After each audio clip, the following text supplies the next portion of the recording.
Okie dokie. Let me see. Oh, it's always there. Oh, it's these like that. Okay.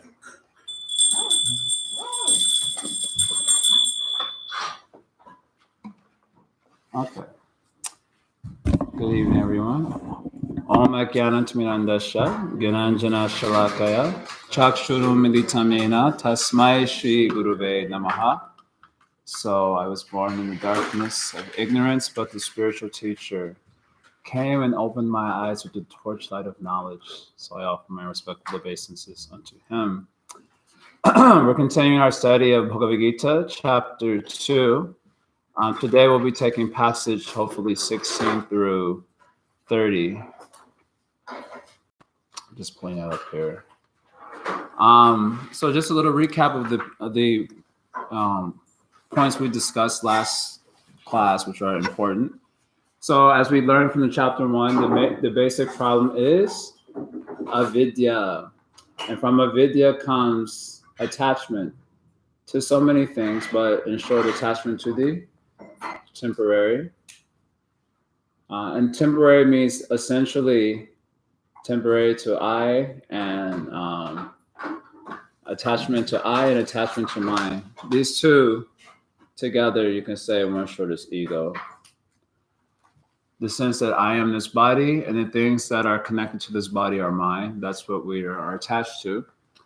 And from this attachment to the temporary, of course, what follows that is loss, because anything that is temporary is naturally lost in due course of time.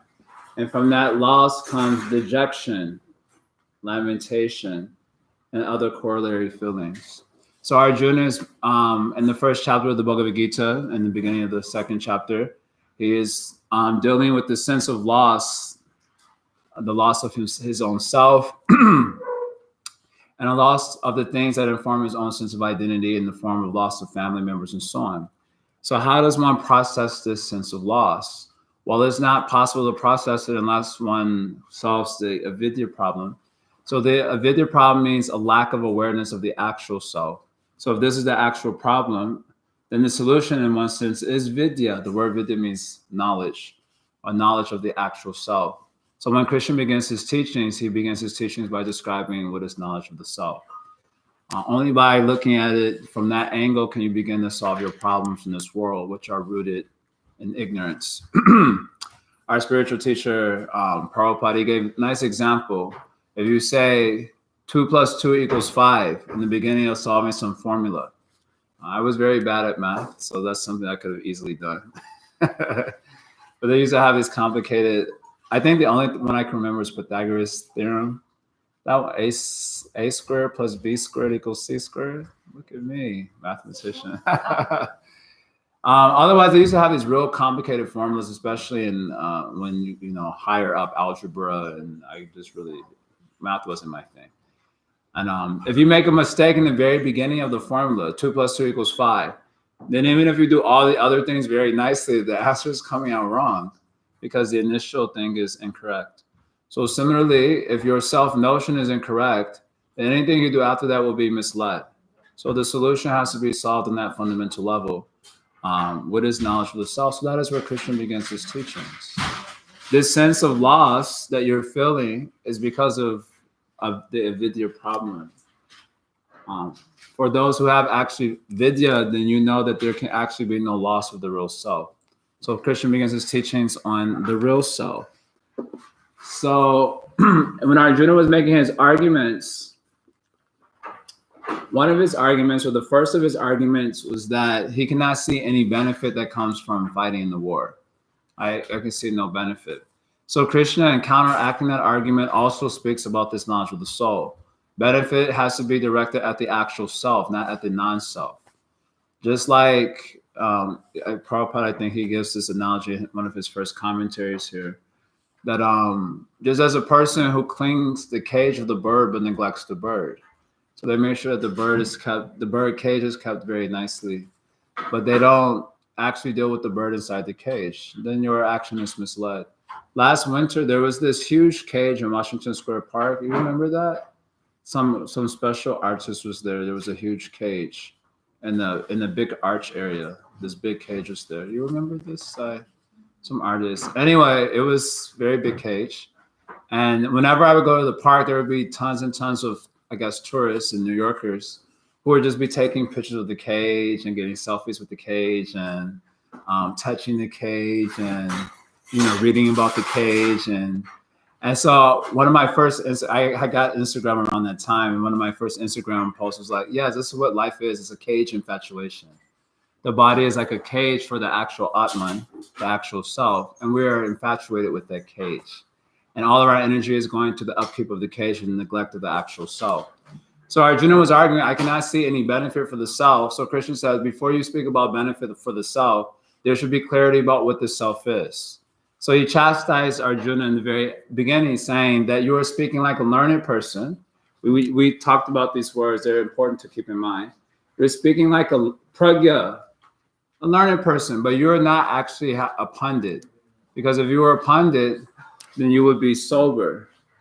And you will make your considerations in terms of what is useful for the soul. Just like when you're having some life situations and you need to make some dilemma. Should I do this or should I not do this? Then what is the criteria for which you make your decision? Usually there is some feeling that is there that usually gets the upper hand. That becomes all the important criteria. But what should be the criteria by which one makes a decision in their life? So what is that criteria? Our Krishna is saying here the criteria for a learned person is looked at from the reference point of your actual self. What will be beneficial to the actual self in this scenario? But for those of us who are lacking awareness of the self, we don't usually make our decisions based on that criteria, right? It's always about what our feelings are. And I mentioned this in the last class, and it's an important point. To distinguish between the pandit, which means a learned person, and a learned person being a person who knows the difference between self, Atman, and non-self, the body, and who's sober. Sober there means here, again, not letting the emotions get the upper hand, but rather making a decision according to your knowledge. So this is in contradistinction with just the opposite, a pundit, the not learned person, one who conflates the self with the non-self, and therefore is adira. Every decision is based on what they feel. So we talked about this tension in the last class. There's a tension between what we know and what we feel. And this tension is always I don't know if I told it in this class, the last class, or maybe the one before that. For example, we are crazy people. Sometimes you ever have this experience of being on the train and someone is standing really close to the edge and you just think, what if I pushed them over? I mean, it's an embarrassing thing to say that you thought, but you've ever had a thought like that? Because they're just standing so close to the edge, like, and the mind just thinks, let me teach them a lesson. Like something just completely ridiculous and crazy. Or maybe sometimes you're standing like at the top of some really high building and you think, what if I jumped off? And the intelligence is like, you will die. And you're like, oh yeah, good point. So you feel this tension between some feeling and your knowledge. Some tension is coming, right? What you know and what you're feeling. And even this last example I gave, the jumping off, there's Param was telling me about some virtual reality video game where you can jump off the top of a building. It's like a virtual world. They have some place here in New York and you could put on this virtual thing. And one of the settings is what it will feel like to jump off the top of a building. And when he first told me that, I was like, why would they create something like that? And that was the first thing that was astonishing. And the second thing that was astonishing for me is that people were really like curious about that. So this probably plays out in their regular thinking, and the virtual reality just makes it possible.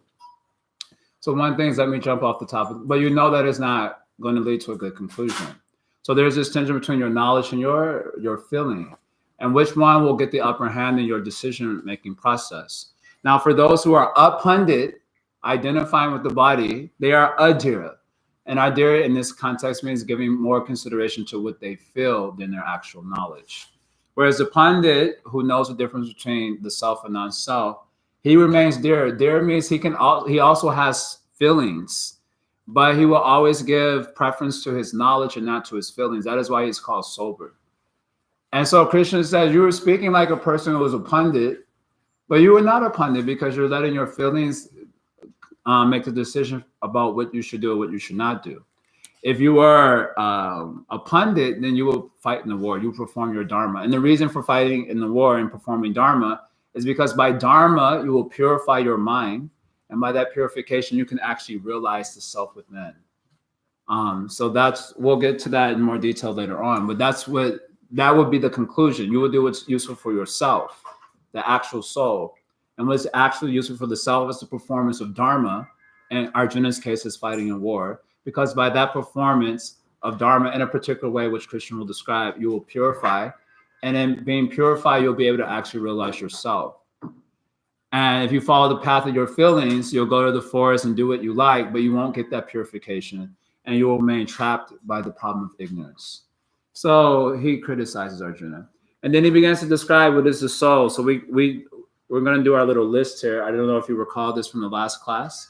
This side represents the soul, and this side represents the world.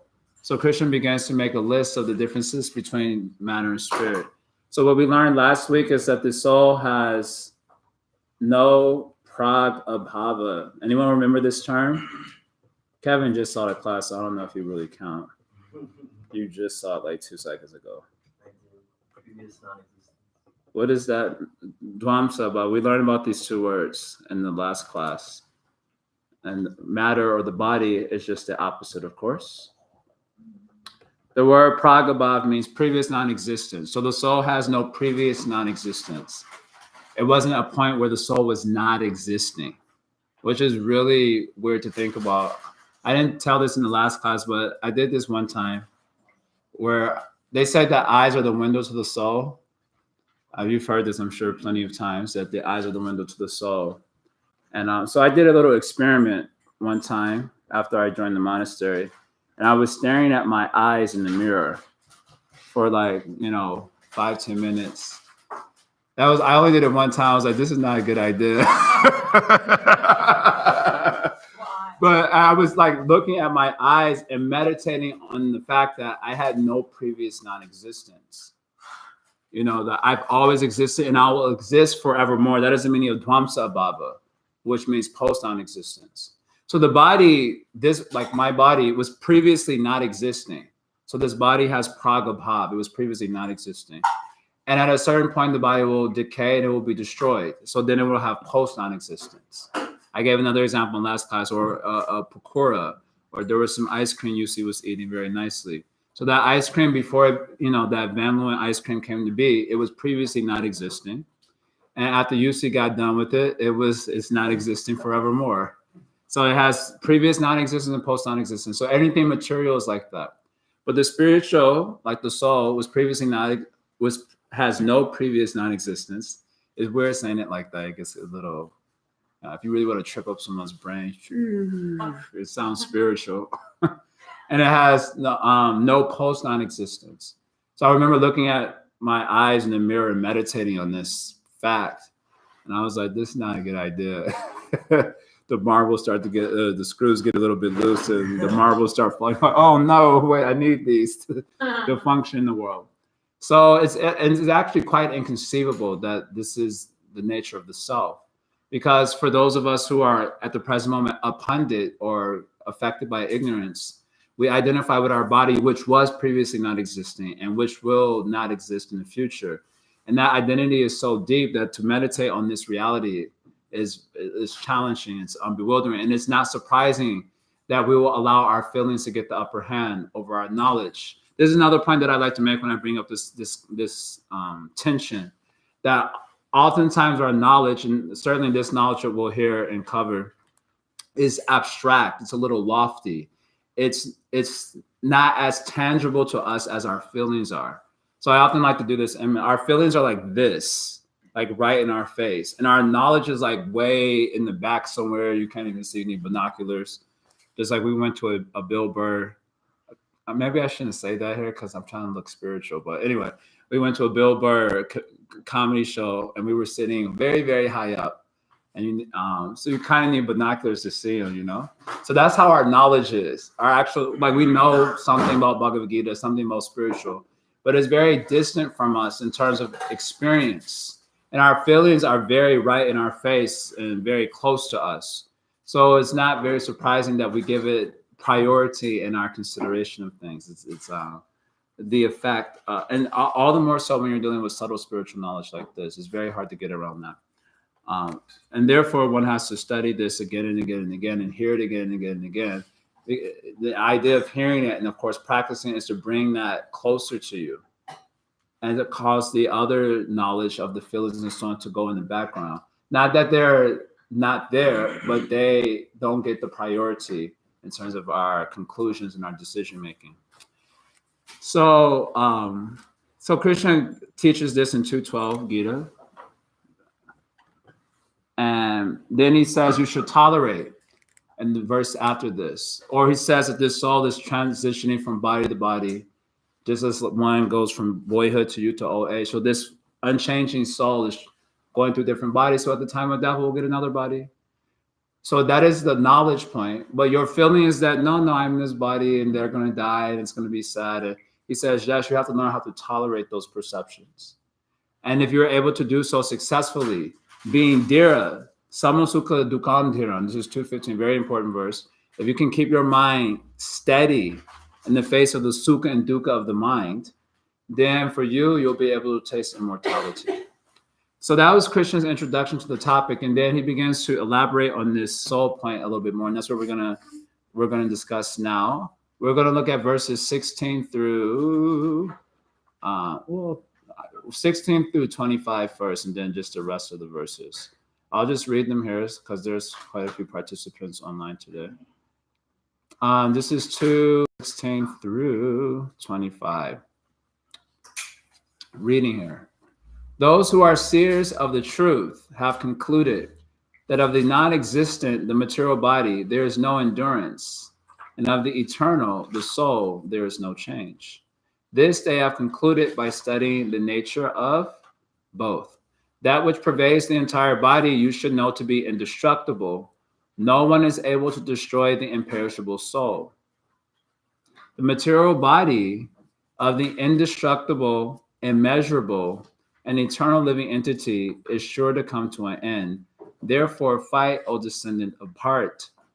Neither he who thinks the living entity the slayer, nor he who thinks it slain is in knowledge. For the self slays not, nor is slain. For the soul, there is neither birth nor death at any time. He is not come into being. It is very bewildering, actually. He does not come into being, does not come into being, and will not come into being. He is unborn, eternal, ever existing, and primeval. He is not slain when the body is slain. O Partha, how can a person who knows that the soul is indestructible, eternal, unborn, and immutable kill anyone or cause anyone to kill? As a person puts on new garments, giving up old ones, the soul similarly accepts new material bodies, giving up the old and useless ones. Imagine saying this at like a funeral, just to give a context of how Krishna's speaking about bodies. Yeah, just like you didn't like that shirt, right? You changed it. So also he got out this body. Everyone's at the funeral, like, how you're lamenting, and then they hear like, you have no heart. But this is how, for Krishna, this is how significant the body is. For Krishna, in this presentation. And for us, it's a lot different feeling. Is I mentioned this in our first class. If you lose even your toe, you'll be thinking about that for months, maybe years also. That's how important even the smallest part of your body is to you. If you get one little paper cut on the finger and someone tells you there was a bombing that happened in Japan, some 30 people were killed, that's terrible, but this paper cut, this paper cut is really what's the problem. That's how significant or important the body is for the pundit. And this is how Krishna's speaking about the body for a learning person. He's just saying, it's just like changing clothes. What is the big deal? Very hard to even understand that. Last couple of verses here, describing the ontological difference between matter and spirit. So the soul can never be cut into pieces by any weapon, nor burned by fire, nor moistened by water, nor withered by the wind. The individual soul is unbreakable and insoluble, and can be neither burned nor dried. He is everlasting, present everywhere, unchangeable, immovable, and eternally the same. It is said that the soul is invisible, inconceivable, and immutable. Knowing this, you should not grieve for the body. So that's the end of this little passage. The essential message is straightforward, that there's a difference between matter and spirit. Matter is ephemeral, it can be destroyed, it perishes, and spirit is just the opposite. I had intentionally I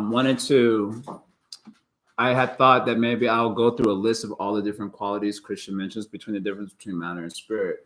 But I think I'll leave that up to you guys in that little workout group. It's one of the questions on the questionnaire that I gave last week, and I think I have it here for those who need it.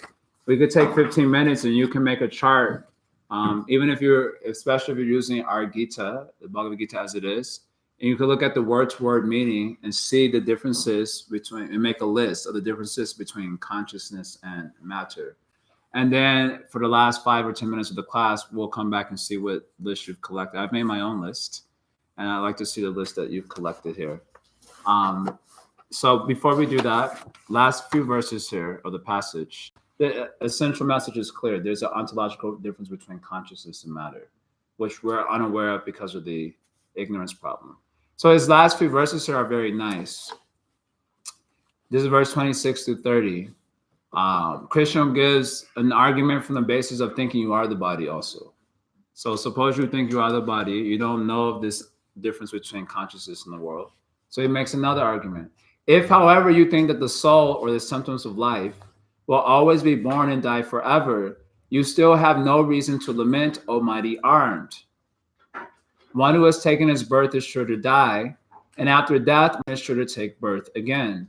Therefore, in the unavoidable discharge of your duty, you should not lament. So the idea here is that one takes birth in a particular situation because of their karma.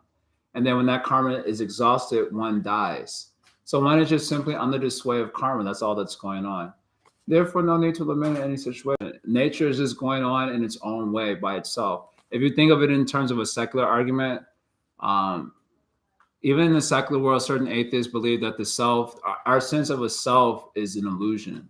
That where we are fundamentally are just, molecules and chemicals moving helplessly under the laws of physics. They called it, I think, determinism. They have some name for it. I don't know what the name is. So if that is conclusion, then why do they complain about rape and murder and all these things? If we're essentially just molecules moving and chemicals moving helplessly under the laws of physics, then there should be no reason to lament for these sorts of things, which they lament about, because we're helplessly moving by the laws of nature. There's no actual I there. That sense of I is also an illusion. They say it's a trick of the brain. I've read many articles like that. That the sense of, they have their Maya philosophy also, that the sense of I is an illusion. You're just chemicals. Those are just, sea fibers firing. I don't know what the language is used, but they have their language also. So Krishna making a similar argument that if everything is just moving under the laws of nature, then what is the reason to lament for that also? You also don't exist as an individual self independent from all these things. So all created beings are unmanifest in their beginning, manifest in their interim state, and unmanifest again when annihilated. So what need is there for lamentation? Some look on the soul as amazing, some describe him as amazing, and some hear of him as amazing, while others, even after hearing about him, cannot understand him at all. The reason for this verse is somewhat of it's part of the passage, but he's saying here that, some hear about the soul, some describe it as amazing and so on, but others, even after hearing, cannot understand. And the reason for lack of understanding is because of lack of purification through proper dharma. So in other words, you've come to the Bhagavad Gita class and now you all know that you're a soul, right? The case is settled. And then when you go out of the class, all of us, when we go out of the class, we'll be just as ignorant as we were when we started the class. The ignorance is it's something like when when you're sweeping and the dust just flies up in the air for a minute, and it looks a little clean, and then it just. So that's what happens in the class. And it's like, oh, I'm a soul. The dust goes up in the air. I'm a soul, and then as soon as we walk out of the door, the dust just gets settled again, and we're just back into the rigmarole of life. That's how profound ignorance is. Even after hearing, one cannot understand because understanding requires purification through proper dharma. Krishna concludes his passage, O descendant of Bharata, he who dwells in the body can never be slain. Therefore, you need not grieve for any living being. So that's Krishna's final conclusion after speaking from another perspective. Okay, so final thoughts here before you break off into groups and work on this little list together. Krishna was presenting knowledge versus, and again, the tension between knowledge and what we feel. Our feelings, of course, are informed by ignorance. So whenever one has a genuine knowledge, you'll always experience this tension. Krishna is giving this knowledge so that we have a fighting chance to make decisions, come to conclusions about our life, looking at it from the reference point of an actual self and not from the reference point of what we feel ourselves to be in ignorance, which is a very hard thing to do. So that means that the knowledge has to be strong. It becomes strong by hearing, and it has to be contemplated, vichara. It has to be contemplated regularly, deliberated upon regularly, so that you're able to move in this life with that knowledge. Otherwise, the sense of self that we feel in ignorance naturally functions. I am a man, I am a woman, I am white, I am black. You can even do a little exercise. I should have put this on the sheet. This could have been perhaps a fun little exercise. But look at some of the major political situations that kind of really get you fired up. You know which ones that are there. There's the Trump one, there's the women's one, maybe there's the homophobia one, the Islamophobia or the transphobia one, or the race one, the black one, this one. Think of one or two political things that really get you fired up, or if it's not political, some other thing, maybe some envy thing, or ecological thing. So think of one or two or three political things that really get you fired up when you hear about it. And then think about that same subject matter, but looking at it from the reference point of a self, different from matter. And how does that translate? How does your thinking change or process? How do you process that situation differently when looking at it from that visceral feeling that comes up? I can't believe he did that.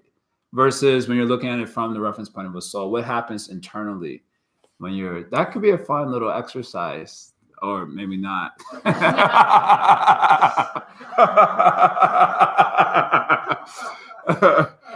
It could be interesting to do that though, just to see how, because that's exactly what Krishna's demanding of Arjuna in this very difficult situation.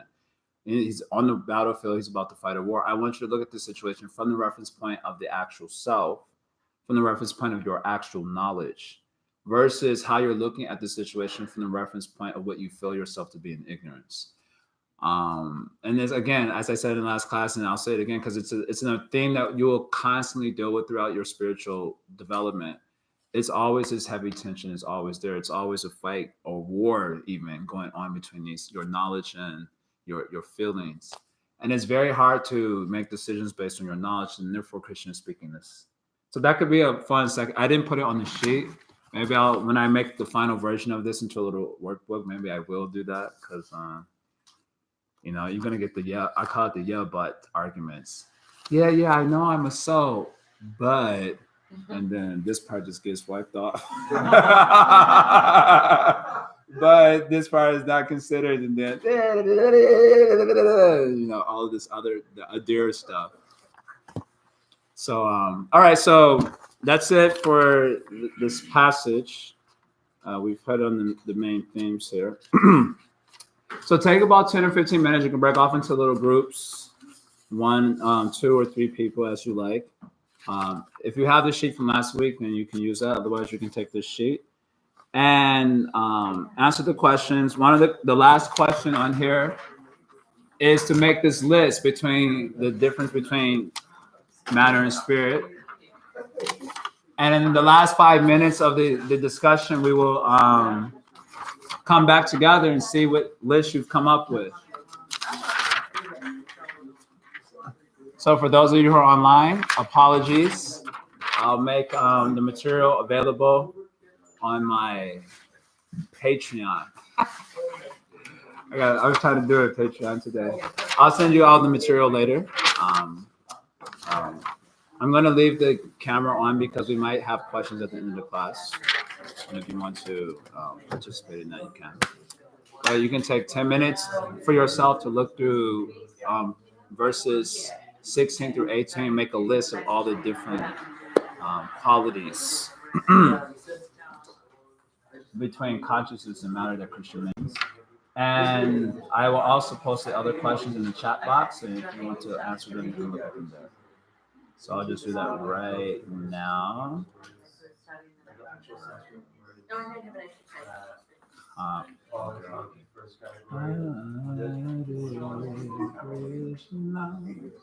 Hare Krishna, Krishna, Krishna, Hare Hare.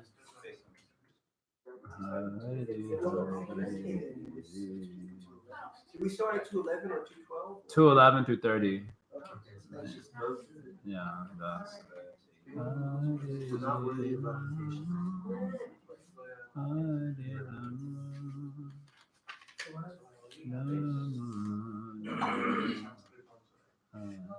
You don't have to do the Sanskrit. I'm just saying that it could actually be very helpful because you can see it clearly. These words are distinction are there.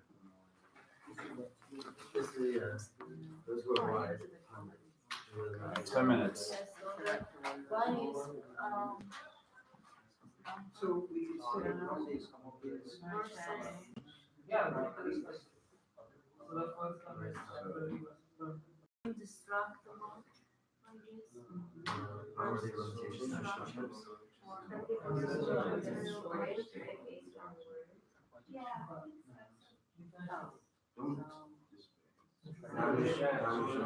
The body changes also. Like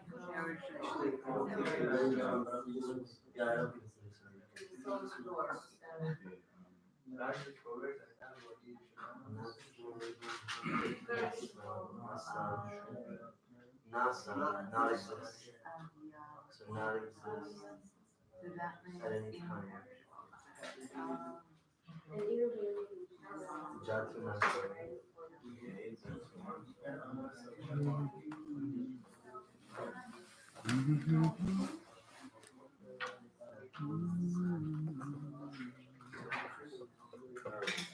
you want to work on Monday?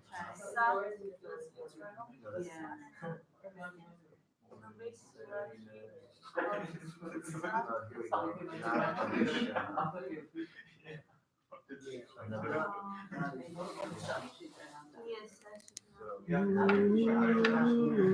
mean, I think that's let's follow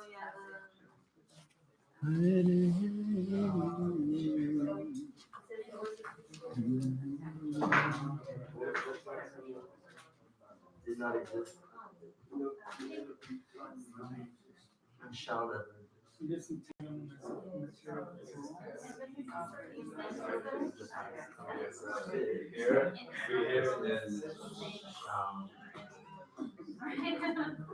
Right.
They'll give us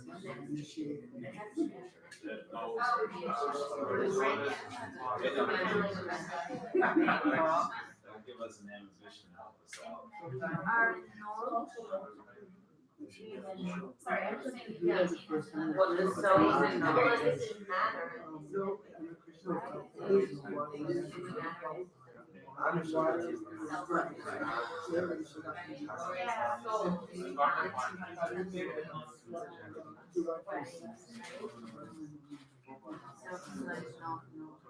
Yeah, so. This folder is running 10,000 parts.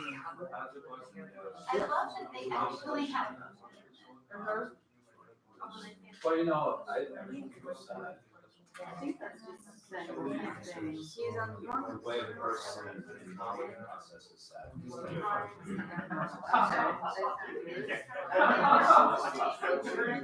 The person in ignorance will also.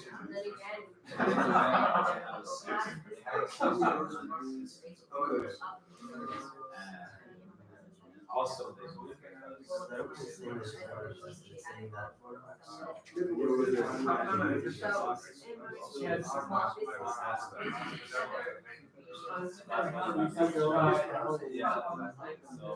because where the person in knowledge is, the mind will go to organization, but it will say steady. So not that they use the spirit, they carry on with their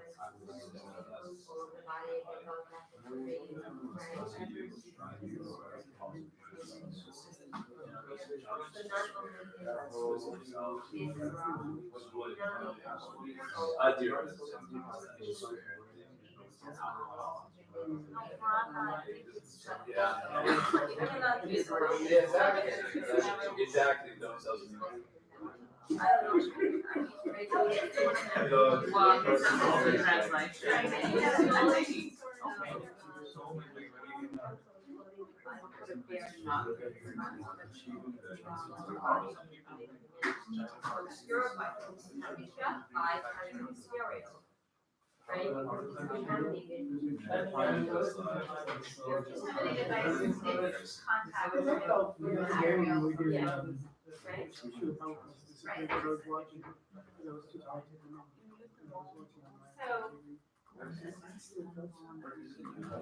then we have.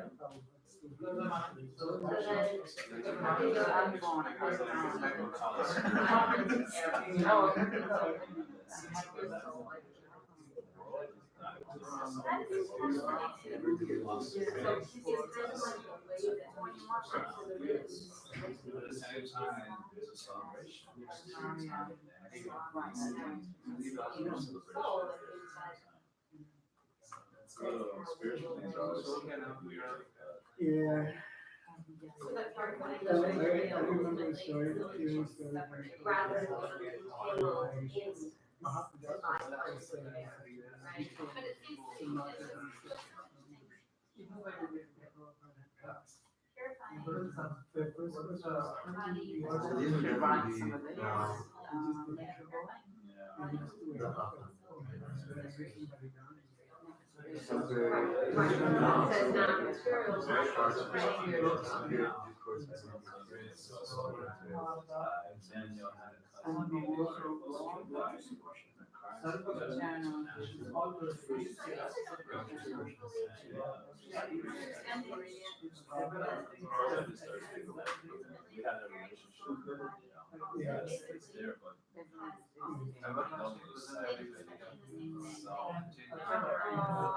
I was trying to figure out how to. So, yeah, and everything has.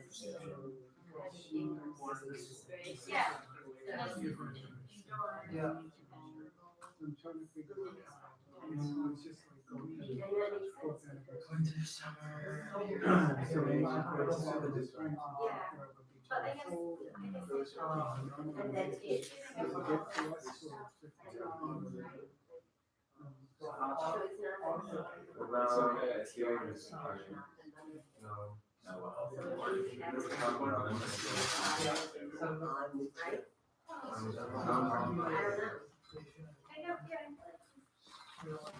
Okay, family.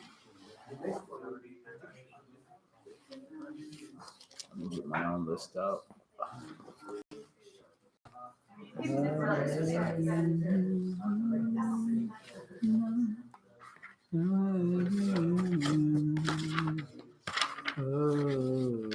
Krishna, Krishna.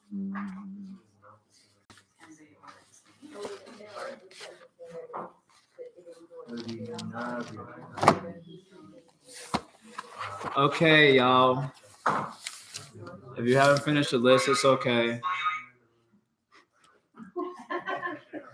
That was a indicator.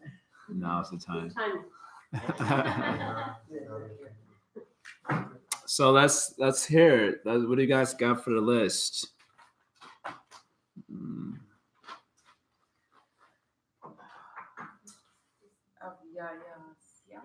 Avyasya means what? Imperishable, right? So the Atman is imperishable.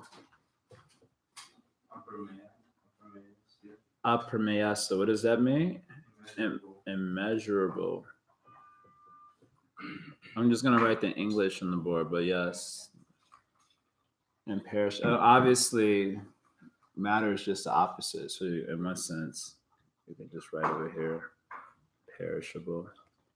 If I spell it wrong, just overlook it, huh?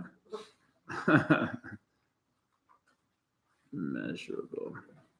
Okay, what else? It is mutable. I mean, matter is mutable. Matter is mutable. Mutable. Which verse was that from? 25. 25, yeah. So the self is immutable, unchanging. Stita. Anything else? It is all pervading. All pervading. Sarvagata, that's an interesting one. Different commentators give different ideas about this one. All pervading. So the Bhagavad Gita is a Vedanta tradition. So there are two, broadly speaking, two schools of Vedanta. Monism, which says that everything is just Brahman and that this is all just an illusion. And there's a theism, like a theistic Vedanta, which is there's Bhagavan and his energies, and the energies are not different from him. So we're part of a theistic Vedanta school. So the way the monistic school translate all pervading, and the way theistic Vedanta will understand all pervading is quite different.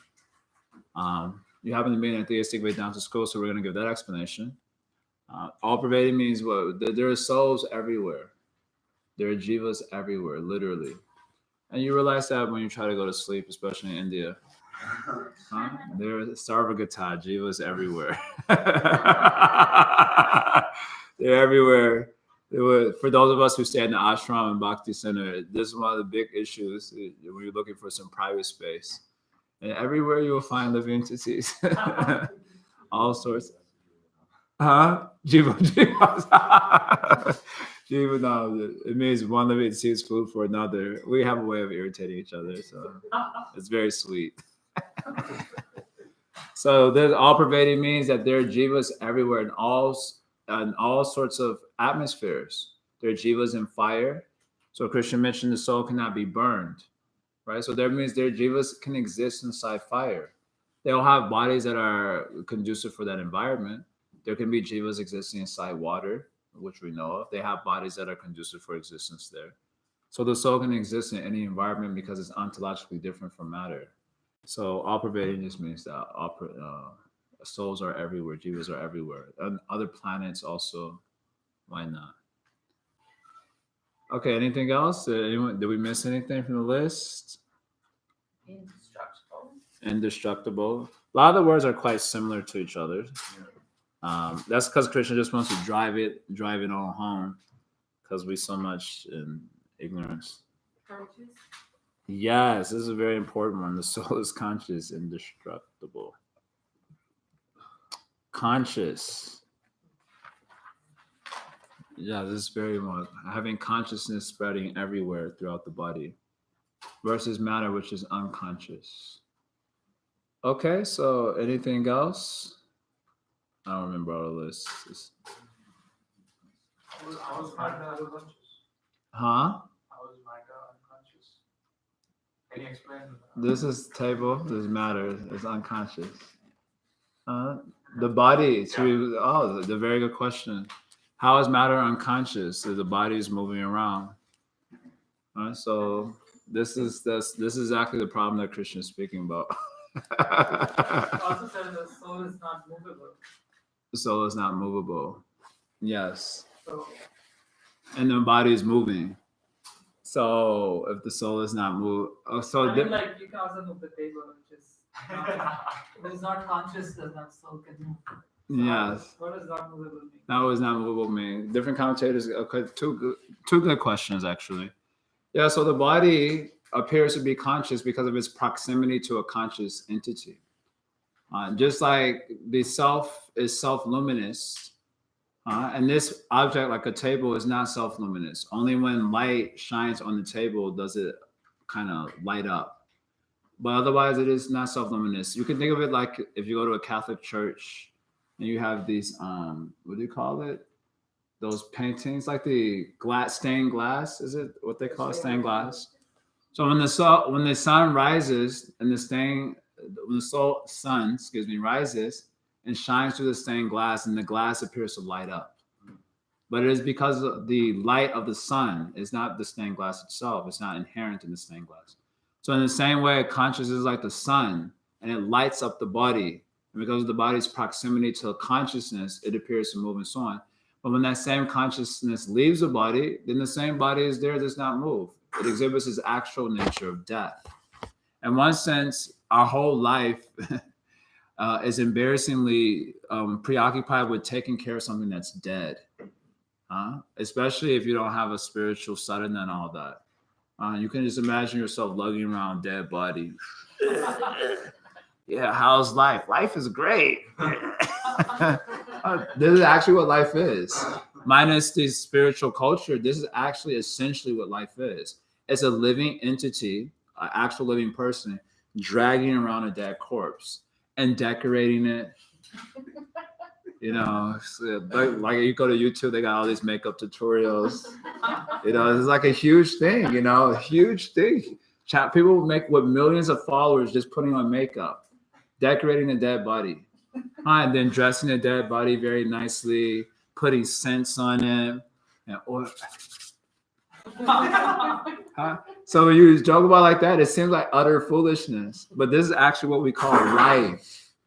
Life is essentially a living entity that has all these wonderful qualities, preoccupied with death, minus spiritual culture. Is it life? Is that a very intelligent life?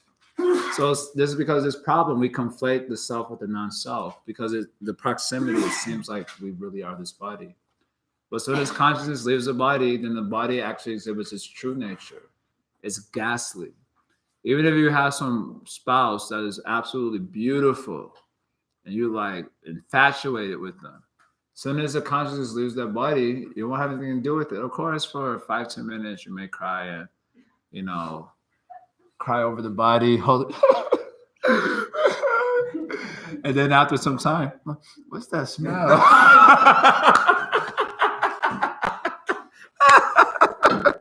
What's that smell? Because it's actually exhibiting its true nature is there. This is the true nature of the body, actually. Just like, or even when the body is not dead, and you get infatuated with somebody, but then they become sick, and they start pooing everywhere and things like that. You don't want anything to do with that body. Even if your own body does that, you yourself, like, man, I want to. If I could just like, jump out. Because that is, the body is exhibiting its true nature. It is actually, the body is itself decay and death and so on. Very hard to realize this in a moment-to-moment basis. But with if you sit down peacefully and become sober, this is what it is. It's actual reality. So we don't want our life to be simply about preoccupied with death. The beautiful soul being preoccupied with this.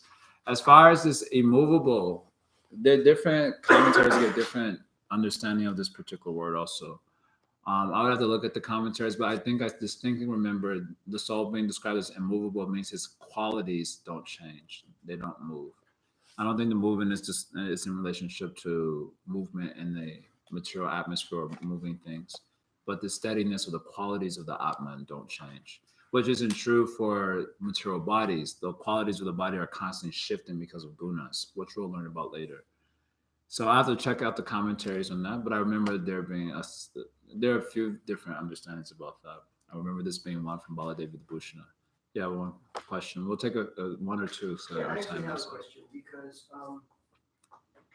the way you presented it is very clear that the intelligence should be the guide and take the leader role above the emotions. But of course, we value emotions.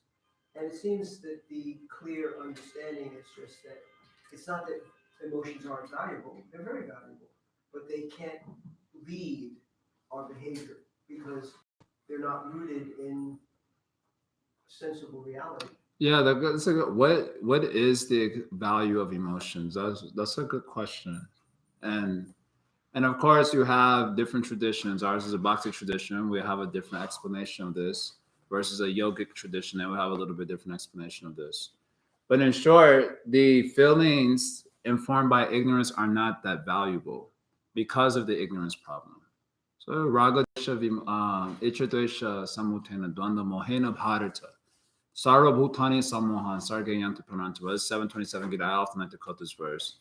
The souls in this world are completely deluded by the impressions of desire and hate which sit in the mind.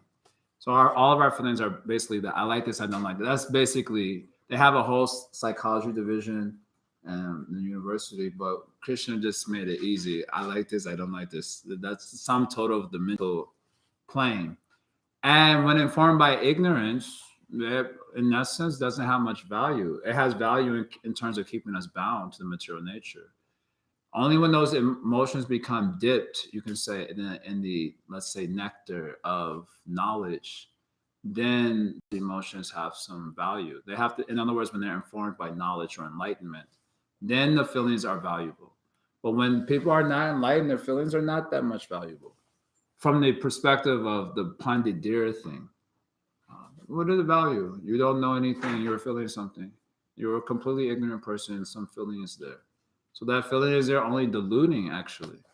So that doesn't mean that we will tell that to the person. What is the value of your feeling? Your feelings are useless like that. Not that you will communicate in that way, but in a sober way, putting forth the question from where this is coming from. Try to understand.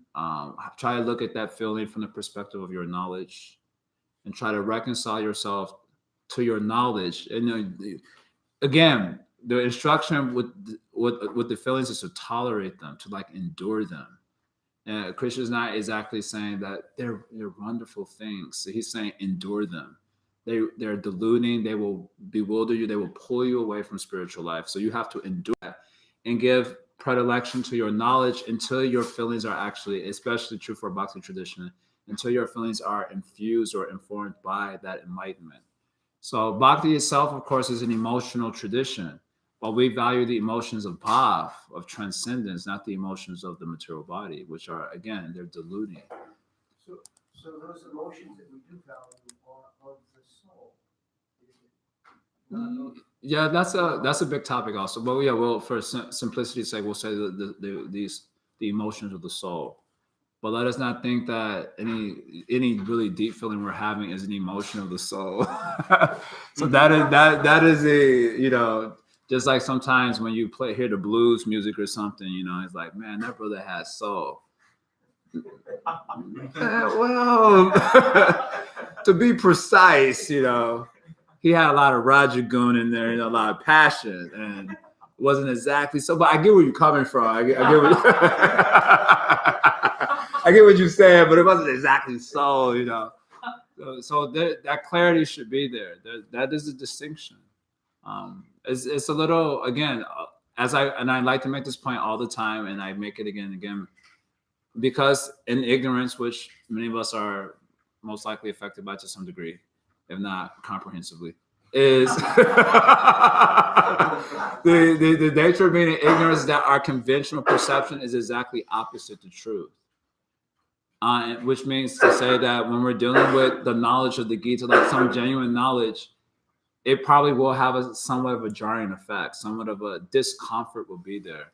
And something like your emotions are diluting is one of those things I think in spiritual life that's a little bit jarring and true. There's a quote that I like to, I think I shared it once on Instagram also, that it's a quote that from, I think it's attributed to Leonardo da Vinci. He said that the greatest delusion that men suffer, women too, you got to qualify like that now, is from their own opinions, their own feelings. So one has to be informed that when the avidya problem is there, our feelings are diluting. And that's the basic point there. It's like, that's the conclusion about all the feelings. Now, if those feelings bring us to the point of inquiring from a teacher, as Arjuna has done, then you start to get knowledge and you can start to reconcile your feelings to the knowledge until your knowledge is fully embodied and then your feelings are informed by that. Then that becomes something different. But right now, don't take yourself too seriously. That's the message here. Your feeling? Yeah, don't take them too serious. Don't take them too seriously. Yeah, the feelings. I think Shama on her Instagram like 2 or 3 weeks ago, I should have saved it. I'm gonna post it again. She said, "Don't believe everything you think." I love that. I was like, "This is brilliant. Don't believe everything you think," which is a problem that I suspect many of us have. So this is kind of the understanding of feelings pre-enlightenment, that they're diluting and they have to be endured until we can get on solid knowledge ground. Not the most inspiring thing to hear, but you know, it is what it is. Hariom Tat Sat. Thanks a lot. Thank you all for coming and participating in this ongoing Bhagavad Gita study. See you all on Wednesday. Next week, we're still debating if there's going to be class next week or not because His Holiness Radhanath Swami is coming into town and he's doing programs, I think on Monday, Tuesday, and Wednesday. No Wednesday. So on Monday and Tuesday, he's doing it. So I don't think I'll be doing class on Monday. But Wednesday, something else is happening, right? Oh, they just got changed. Oh, finished. Oh, so many mails. Okay. So we might have class on Wednesday, but not Monday. Hariom Tat Sat. All right. What about this Wednesday? We have class. This Wednesday we'll have class, yeah. Yay.